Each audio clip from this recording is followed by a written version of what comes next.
on a yearly basis, all the problems na kinakailangan natin na ponduhan kung mayroong problema, ito ay laging tinitake up sa RDC.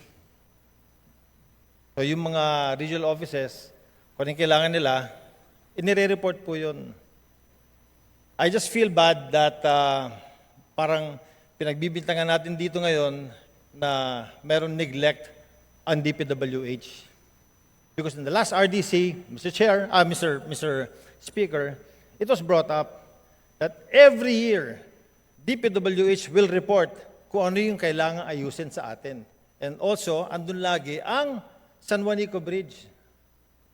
It is in the RDC report, if we will take a look at it, Mr. Speaker.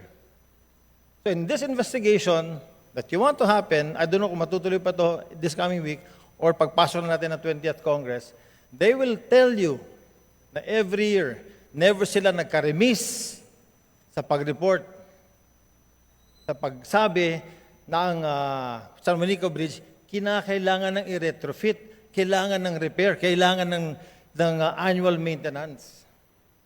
Siguro, maganda rin, Mr. Speaker, tignan natin yung sarili natin dito sa Kongreso. Bakit hindi natin napondohan yung nire-request nila?